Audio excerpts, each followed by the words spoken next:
Paging Dr. Gary C. Please proceed to the geriatrics department. Emergency! Emergency! Paging Dr. C. Emergency! Emergency! Hello po sa inyong lahat. Nanonood po kayo ng Gabay sa Kalusugan at ako po si Dr. Gary C. Ang pag-uusapan po natin ay yung nababalita po na nangyari sa Baguio City. Sa mga hindi po nakakaalam, nagkaroon po ng outbreak ng gastroenteritis, acute gastroenteritis sa Baguio City. Nasa balita po ngayon yan sa dyaryo, sa TV, sa radyo, pati sa internet, no? Mababasa natin yan. At nakakatakot po dahil ang taas ng bilang ng mga nagkaroon ng gantong problema. Nagkaroon ng press conference si Mayor Magalong kahapon at sangayon sa kanya, pati siya, pamilya niya at ang kanyang asawa ay biktima ng acute gastroenteritis. At dahil dito, nagkaroon po ng declaration na outbreak of gastroenteritis sa Baguio City. Ang kaso po sa ngayon ay higit na sa 1,600. At napansin nila, nag-umpisa po yung pagtaas ng bilang ng mga nagkakaroon ng gastroenteritis mula December 21, 2023. So last year, di ba? Last month. Nagkaroon po ng 350 cases na very rare na umabot ng ganyan sa isang araw. At ang sinisisi nila na dahilan ay ang kontaminadong tubig. Mayroon nga hong nagbakasyon doon, itong January 5 lang, na pamilya na 5 membro at lahat sila ay nagkaroon po ng gantong problema. Pag sinabing gastroenteritis, ang alam natin, abay siraang tiyan, kumukulo, paniang punta ng CR, higit 3 beses na pumunta ng CR at loose ang pagdumi. So itong pinag-uusapan po natin ay hindi pwede nating baliwalain dahil kada taon na lang meron tayong ganitong problema. Ngunit nagkakaroon ng mga outbreak sa mga lugar na nagkaroon ng mga contamination, either tubig o pagkain. Hanggang ngayon sinasabi nilang tubig pero pinag-aaralan pa nila kung may mga iba pang dahilan. So ang Baguio City is probing the rise of gastroenteritis cases na linked to dirty water. So may studies na ginagawa ngayon, pinag-aaralan yan. Ngayon, pag-usapan natin ano po ba itong gastroenteritis o acute gastroenteritis. So ang pag-uusapan natin ngayon ay ano po yung mga pwede nyo maramdaman, ano yung mga pwede nyo gawin, mga first aid na pwede nyo gawin sa bahay. Yan ang ituturo ko. Hindi tayo magtuturo ng gamutan dahil kailangan doktor nyo mismo o magpatingin kayo bago kayo uminom ng mga kinakailangan na gamot. Maliban na lang siguro sa mga paghilab ng tiyan o yung pagtatae, pero kung mga antibiotics o antiviral or antiparasitic, kailangan mareseta ng doktor yan. Yung salitang acute, ibig sabihin yan, severe, sudden. Kapag narinig niyo yung, nagkaroon ng acute asthmatic attack, ibig sabihin, ora-orada, biglaan, malala. Yan ang ibig sabihin ng acute na salita. Pag sinabing chronic, matagalan. Ang acute, kadalasan, mga 1 linggo, 2 linggo, yan yung tinatawag na acute. Pag lumampas na dyan, ay pwede nyo sabihin na chronic na. Bira tayo makarinig ng chronic gastroenteritis. Kasi usually, ang kategorya nun ay nasa chronic gastritis na o problema sa mismong stomach, kung saan yung lining ng stomach ay may tinatawag na ulceration o parang nauka. Ayan. So, ibang topic yon. So, pag-uusapan natin ay gastroenteritis. Ano po ba ang gastroenteritis? Yung salitang gastro, stomach, yung entere, galing sa salitang intestine. So, doon pa lang sa salitang gastroenteritis, ang pinag-usapan, problema sa sikmura o stomach at intestine o bituka. Kung saan nagkaroon ng inflammation o pamamaga or infeksyon, at usually ang dahilan nito ay virus, pwedeng bacteria, at pwede rin parasite. Ang common name na ginagamit natin sa gastroenteritis ay yung tinatawag nating stomach flu. Pero walang kinalaman po yung trangkaso. Di ba? Pag sinabi mong flu, trangkaso, influenza virus yun. Pero itong stomach flu, walang kinalaman sa trangkaso. Tinatawag lang natin na stomach flu. Pwede rin tawagin to na, na food poisoning. May nakain na nasira ang tiyan. Pwede rin tawagin na traveler's diarrhea, kung saan Yung mga foreigner, pag pumunta sa Pilipinas yan, napainom ng tubig na sinerve sa restaurant natin, malamang siraan tiyan yan. Okay, kaya't sinabing travelers dahil hindi sila sanay, di ba? Symptoms are usually short-lived. Ibig sabihin, pwedeng 1-2 araw lang, makaramdam ka ng paghilab ng tiyan, masakit ng tiyan, dumudumi ka, maaaring 2-3 beses o higit pa, pero pagkalipas ng mga 2 araw, maaaring wala na. Pero nangyayari naman po, kung talagang highly infectious yung bacteria or virus o parasite na inyong na-infect kayo, ay pwede po na magkaroon ng prolonged or sinasabing severe cases, kung saan baka kailangan ma-hospital, mabigyan ng suwero at ng mga kinakailangan gamot. So what are the symptoms? Basta may nakain kayo na medyo naiiba sa palagay nyo, o kaya may nainom kayo na hindi naman pangkaraniwan yung iniinom. Halimbawa, sanay ka palagi uminom ng tubig sa bahay pero napakain ka sa labas, iba yung tubig na serve sa'yo. O kaya, pwede rin natin sabihin sa pagkain, pwede nga nag-overlap Hindi ba pwede nagkaroon ng gastroenteritis sa Baguio o saan man? Nang dahilan dahil sa mga leftover na mga pagkain nung Christmas season? Halimbawa, baka meron pa sa rep ninyo ngayon ng mga buko salad, buko pandan, mga macaroni salad na may mayonnaise, o kaya pansit, o kaya lalo na spaghetti. Madaling mapanis yan Baka naman yung kinain nyo na mga leftover, pwedeng yan din ang dahilan, di ba? So ano yung mga pwede nyo maramdaman? May nakain ka, naduduwal ka, na nagsusuka, sumasakit ang tiyan na parang pinupulikat, may cramping, no? May pagdumi na madalas at tubig, may lagnat na usinat, nawalan ng ganang kumain, at posible din na sumasakit ang mga kalamnan or body aches. Pero ano yung senyalis na dapat nating huwag hayaan? Ay maaring pumunta ka sa CR 2 beses, okay na, no? Pero ano yung mga delikado? Ang delikado pag medyo napapadalas ng CR mo, tapos sumusuka ka, hindi ka naman makakain, hindi ka makainom ng tubig. Dahil may iba na pag kumain o uminom, nasusuka o kaya lalong napapa-CR. Ang problema kung magkaroon kayo ng signs of severe dehydration. Ito po seryoso. At common po na nagkakaroon ng mas matinding komplikasyon ang acute gastroenteritis sa mga bata-bata at sa mga may edad.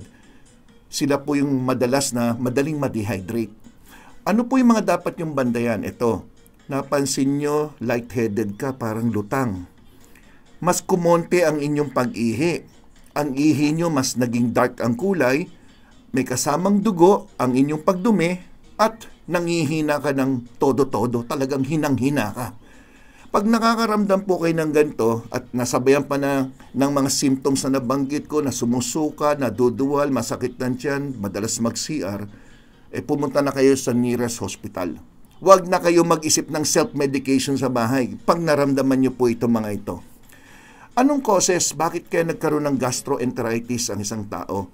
Bagamat sinasabi sa Baguio na ang pinagdududahan nila tubig. Sa ngayon, may mga pag-aaral pa sila o test na ginagawa sa tubig para ma-confirm. So, posible may nakain din, di ba? Pero ito po yung mga causes. Number 1, viral. Number 2, bacterial. And number 3, parasitic. Yan yung 3 dahilan. Viral gastroenteritis, bacterial gastroenteritis, parasitic gastroenteritis. So, kung titingnan nyo po, ito yung 3 posibleng dahilan. At kung 3 ang dahilan, 3 rin ang posibleng gamutan, di ba? Antiviral, antibacterial, and antiparasitic medication. Pag sinabing viral gastroenteritis, ito yung pinaka-common, no? Kadalasan ito'y dulot ng virus. Ang virus na tinutukoy natin ay tinatawag na norovirus, rotavirus, at adenovirus. Oops, huwag kayong mag-alala.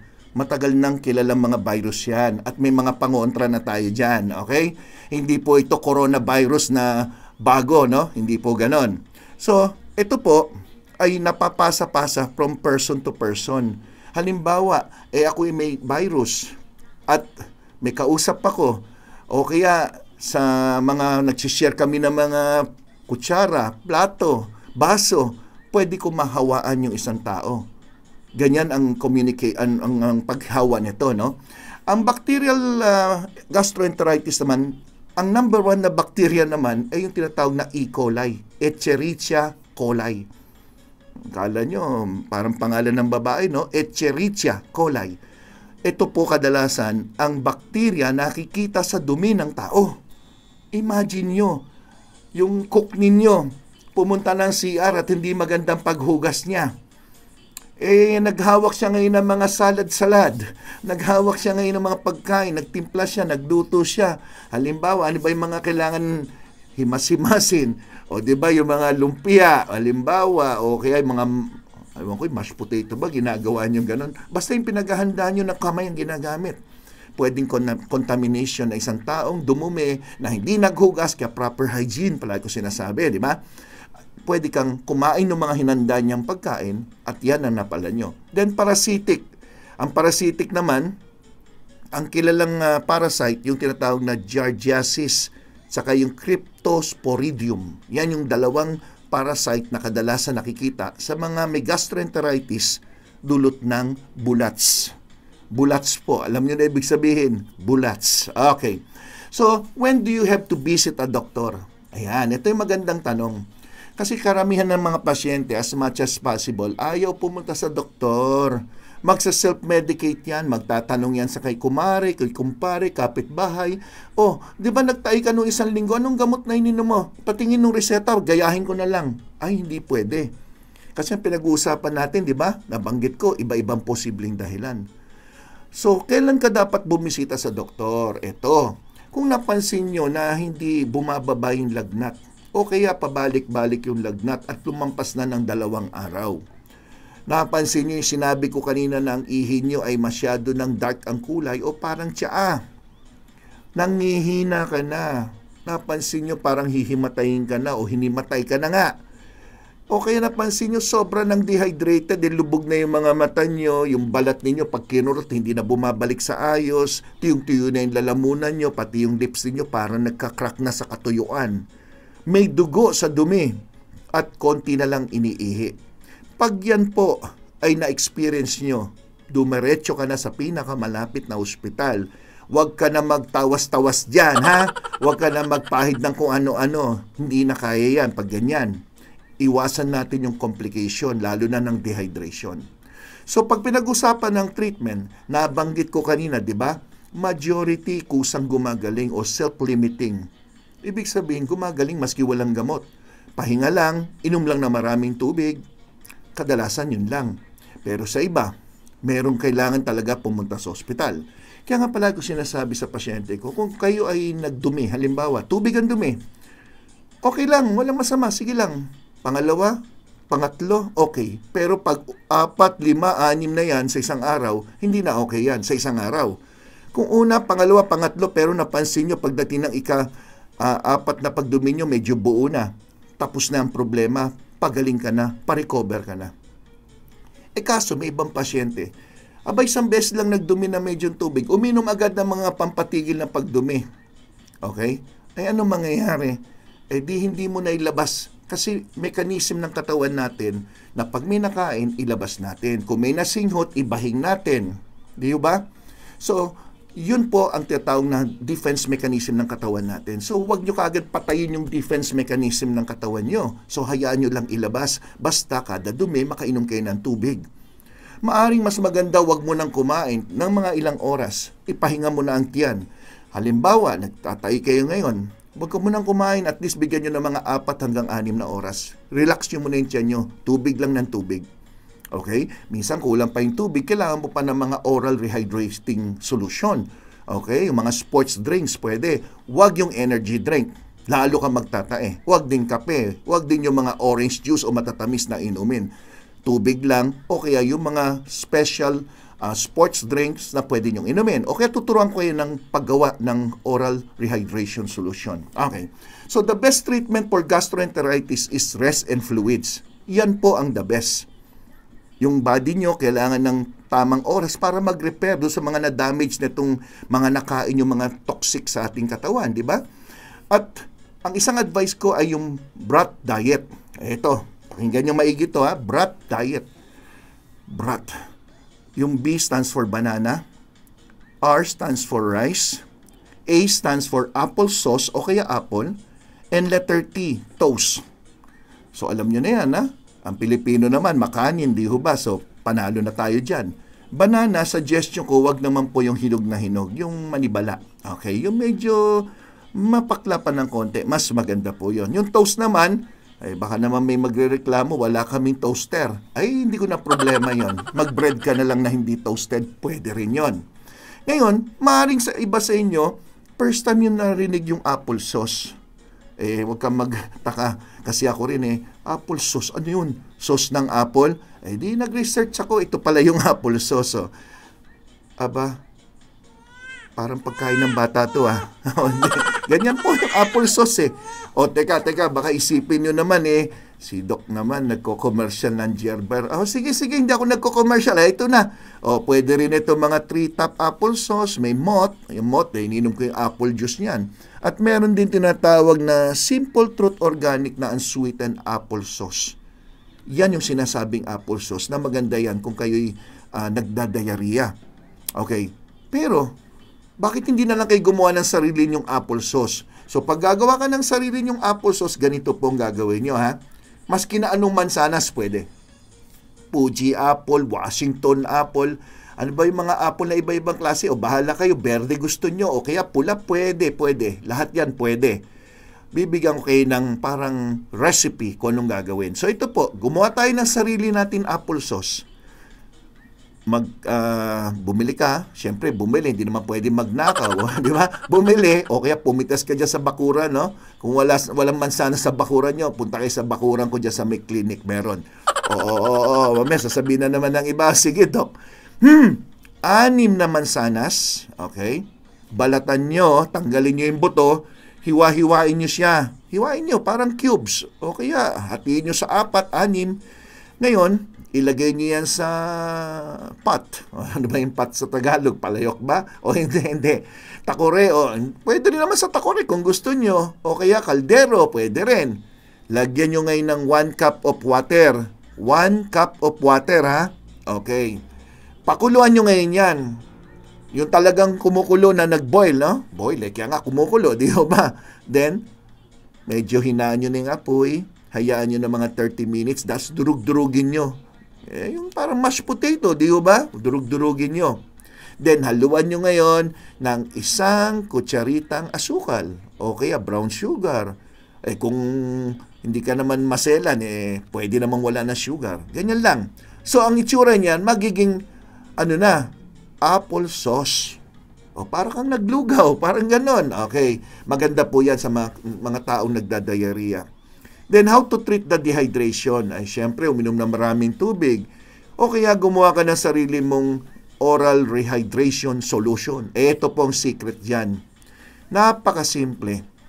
Kalahating kutsaritang asin. May magtatanong dyan kung iodized ba. O pwede. Pwede rin yung rock salt. Pwede rin kung gusto nyo. Pero mas maganda yung iodized para mas madaling tunawin. Then, 6 na kutsarita na asukal. Ihalo nyo po yan sa 1 litrong tubig. Yan, ganyan lang ang formula niyan. Make sure naman yung tubig na ginamit nyo, yung malinis na tubig. Kasi nagtatai ka na nga, inom ka pa ng tubig na galing sa kung saan-saan, di ba?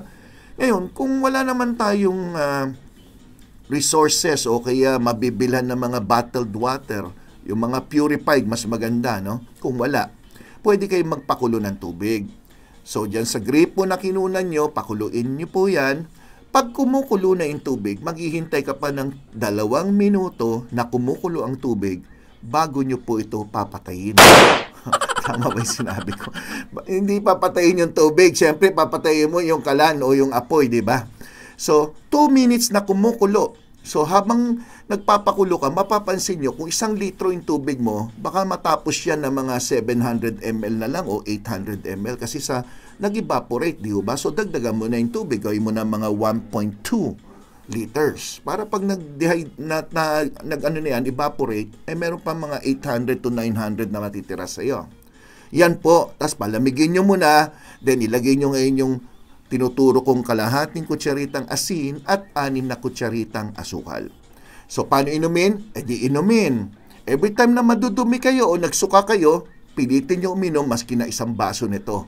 para hindi po kayo ma-dehydrate at the same time maibalik yung mga tinatawag na electrolytes, mga sangkap sa dugo. Yan, sangkap sa dugo na kailangan natin para maging normal ang function ng buong katawan, pati ng heart. Okay. So, may mga tao naman, nabanggit ko, di ba, nagtuduwal, nagsusuka. Paano mo mabibigyan ng oral rehydration? Hindi pwede. So, sa mga ganitong kondisyon, drinking may not be possible for people na nagbabamit. Siyempre, lalo na kung may severe diarrhea, yung punta talaga ng punta ng CR. Pag sinabing severe diarrhea, ibig sabihin, madalas mag-CR, ha?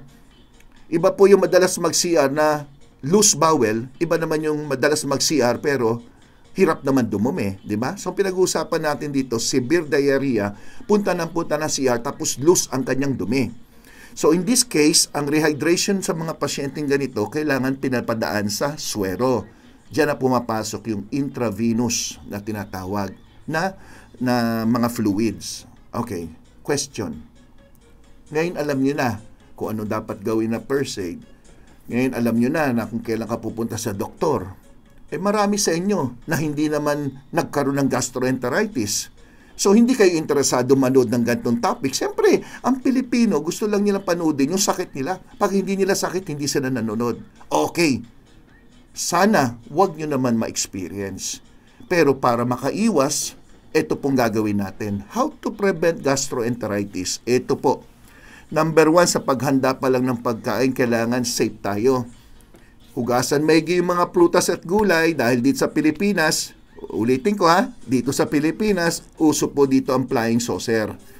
Alam nyo na ibig ko sabihin, meron dyan, tapos, wala nakatingin. Bato, diretso sa kangkungan. Tapos, nagpitas naman si nanay ng kangkong. Ang sarap-sarap ng kangkong, hindi naman hinugasan maigi. Ayun, nagkaroon na ng tinatawag na bacterial gastroenteritis. Avoid sharing foods, utensils, and towels. Bakit? Dok, anong kinalaman ng towels? Kung virus yan, pwede rin kayo ma-infect. At ang isang symptoms, pwede rin nag-ALPM. Keep nyo po ang distance sa mga taong infected. Avoid close contact. Kung may alam kayo sa bahay nagtatae, make sure hiwalay nyo na kagad yung mga gamit niya dahil pwede ka rin mahawaan. Dahil punta ng punta si Arya, naguhugas din yan. Nandun nga yung virus o bacteria, di ba, sa dumi. Always disinfect. Palagi ko sinasabi yan, malinis dapat yung paligid nyo, mga faucet, counters, o yung mga hinahawakan nyo dahil tulad na sinabi ko, naghugas, hindi na naghawak ng doorknob, naiwan yung doon, yung bacteria at saka virus. Then avoid touching laundry. Siyempre, mga dudumi na yan Siyempre, gagamit kayo ng mga guantes kung maaari. Medyo pa-social naman tayo, mga labandera dyan. Then take appropriate precautions sa pag-ingat sa pag-inom ng tubig. Make sure sealed bottle. Medyo social muna tayo. Mga purified. Bumili ka na ng mga purifier o filter ng tubig. Then, make sure yung kinakain nyo, well-cooked, lalo na yung mga isda. Diba, nabanggit natin dito yung kumain ng kung ano-ano mga seafood, pati tilapia, na posible, hindi linuto maigi. Diba? Tapos babashin na naman ako dyan, sinisiraan ko rin yung tilapia. Lutuin nyo lang maigi, yan ang sabi ko. Pati sa mga karne, lalo na kung patatravel kayo sa mga places na hindi nyo napuntahan na pang madalasan. Hindi kayo sanay sa mga culture o pagkain nila. So, ang gastroenteritis is the inflammation of the digestive tract caused by bacterial, viral infection plus parasite. Usual symptoms, hindi naman tumatagal yan at hindi naman kailangan gamutin. Bahay lang kadalasan. So, dun sa mga 1,600 na nadala sa hospital, most of them na napunta sa hospital, binigyan lang ng instruction na uminom ng tubig, yung iba na suero, after a few hours, pinauwi na. May iba may ilan na confined. So, ingat lang po tayo. Please, palagi makinig dito sa Gabay sa Kalusugan para mabigyan kayo ng mga guide, di ba? Kaya nga gabay di ba? Sa mga nagustuhan yung aking paliwanag, huwag nyo kalimutan yung iHeart GSK. At sa mga hindi pa nakasubscribe, mag-subscribe kayo dito sa Gabay sa Kalusugan, Dr. Gary C. Invite your friends, relatives, loved ones, and lovers na mag-join din sa atin. At sa mga nagtatanong ng aking clinic, ito po, the Life Extension, Center for Health and Wellness. Merong tandaan nyo may Nasa 3rd floor ng Belkins Tower, 127 Malacca Street, Diliman, Quezon City. Central Diliman. Nasa likod lang ng Philippine Arts Center. Contact numbers 8911-1314 o kaya sa cellphone number 0917-577-7675. Please call muna kung gusto nyo magpakonsulta kasi by appointment lang po ang consultation namin. At again, tandaan nyo, nandito ako lagi para magbigay sa inyo ng mga kaalaman pagdating sa kalusugan. Okay? Okay naman siya. Mag-thumbs up naman kayo dyan. Okay, thank you ha. So, ito po si Dr. Gary C., ang inyong gabay sa kalusugan. Bye-bye!